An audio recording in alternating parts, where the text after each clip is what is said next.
The house from the TikTok cult just got raided for this. You remember from the Netflix documentary Dancing for the Devil about the TikTok cult that Miranda Derrick, her husband James Derrick, along with a bunch of other TikTok dancers were then recruited by this cult run by this guy, Robert Shinn. Remember he would lure them in through a talent management company where then he would recruit them into this cult where 3 former members accused him of SA and then make the members like isolate themselves from family, friend, and loved ones. Well, one of the houses that Shekinah Church owns, the one that was actually featured in that documentary, was just raided today. It's located on McGroarty Street in Tahunga, California. Watch this quick clip of these officers presenting the warrant to the house. Attention, anyone inside? 77 McGroarty Street. This is the Alani Police Department.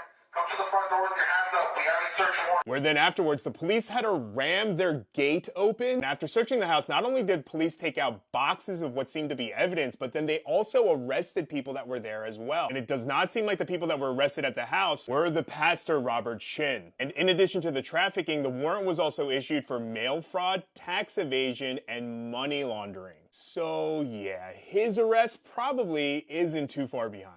The story of Robert Shinn is one of those tales that starts quietly, almost humbly, and then spirals into something wild, something no one really saw coming.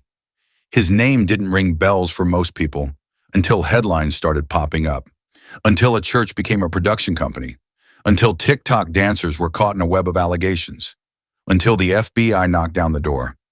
But before all that, there was just a man, a young man from Mount Holly, New Jersey, born November 28, 1937. He grew up in the quiet rhythm of small-town life, attended Rancocas Valley Regional High School, and later enrolled at Drexel Institute of Technology in Philadelphia. Not much is publicly known about his college years, but it's confirmed that he didn't graduate. Instead, Robert chose a different path. He left college and joined the United States Army, serving as an aircraft mechanic during the Korean War era. That kind of background instills structure, routine, and obedience, traits that, for better or worse, became embedded in Shinn's later leadership style. After his service, Shinn didn't settle into a conventional life. Instead, in the early 1990s, he made a bold move.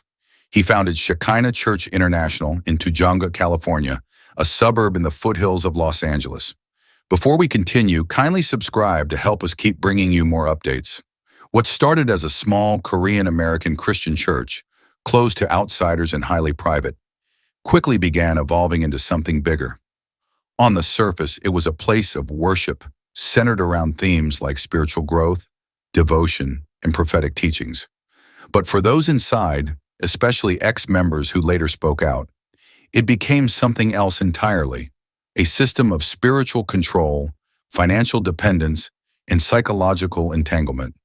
The church operated under Shinn's tight leadership.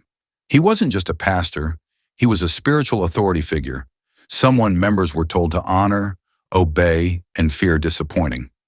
Over time, Shekinah began expanding beyond just faith-based gatherings. The group ran flower shops, cafes, mortgage offices, real estate ventures, and more. Many of them staffed by church members who were allegedly paid little or nothing. They were encouraged to live together in church-provided homes, surrender income through offerings and tithes, and dedicate themselves fully to the church's mission. To outsiders, it looked like faith in action. To insiders who eventually walked away, it felt like coercion dressed in holiness. Shinn's control over his followers wasn't just spiritual, it became deeply personal and financial. Members claim he manipulated them emotionally, threatening divine punishment if they ever left or questioned him. Some say they were told that obeying Shinn was equivalent to obeying God. One of the earliest and most notable legal challenges came from Lydia Chung, a former member who claimed she was emotionally and financially exploited, giving millions of dollars and laboring for years with no compensation. While she lost her lawsuit, it opened the door to more scrutiny. Other members began coming forward with similar accounts about long hours, unpaid work, verbal intimidation, and trauma that took years to unlearn. And then, in a surprising twist, Shekinah Church did something no one expected. It entered the entertainment industry. In 2021, Robert Shinn, along with his son, Isaiah Shinn, founded 7M Films, a talent management company that began representing dancers and content creators on platforms like TikTok and Instagram. Almost overnight, the church that had operated in secrecy became part of the influencer ecosystem, 7 million signed big-name viral dancers, including Miranda Derrick, James B. Derrick, and others, helping them grow massive followings. These weren't just TikTok stars.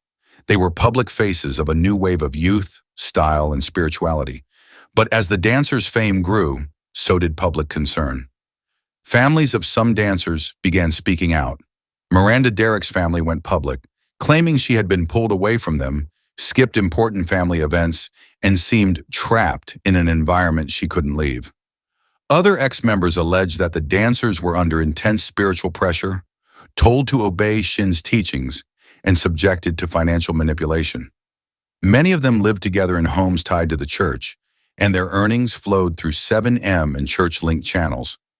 Things escalated in 2022 when several former church members filed a lawsuit against Robert Shinn and his entities, alleging fraud, forced labor, human trafficking, and emotional abuse.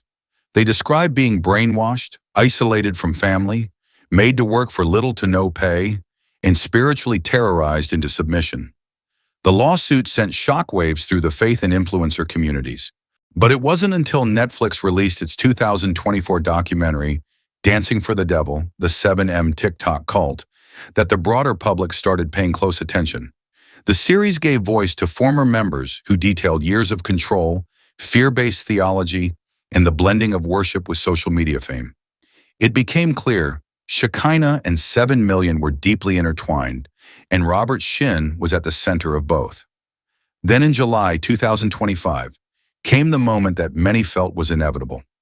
Federal agents from the FBI, IRS, Department of Labor, and U.S. Postal Service raided a property in Tujunga, linked to Shinn and the church. Early morning footage showed tactical units, people in handcuffs, and investigators seizing evidence. The warrant, according to leaked reports, included allegations related to human trafficking, money laundering, labor exploitation, and fraud. The property raided was known to insiders. It was the same home where many of the 7 million dancers were believed to live and train. It had been featured in the Netflix documentary. Federal agents spent hours combing through the house, and witnesses reported hearing flash-bang grenades and seeing young children being escorted out. Despite the raid and the growing pile of allegations, Shinn remains publicly silent. He has not been criminally charged yet. His legal team continues to deny all wrongdoing, insisting the church is simply misunderstood and the dancers are acting of their own free will. But the pressure is mounting. Even Shinn's own family has begun to splinter. His daughter, Chloe Shinn, a musician, distanced herself from Shekinah and 7M, making clear she no longer supports or associates with the organization. Friends close to the family say she saw enough from the inside to step away completely. Now at 87 years old, Robert Shinn is facing the biggest reckoning of his life.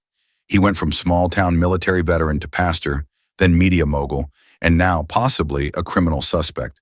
The federal investigation is ongoing. The civil lawsuit is in progress, and the public is watching closely.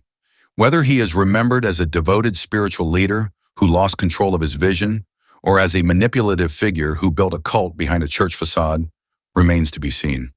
One thing is certain, the story of Robert Shinn is no longer just about faith. It's about power, influence, and the dangerous line between spiritual leadership and exploitation.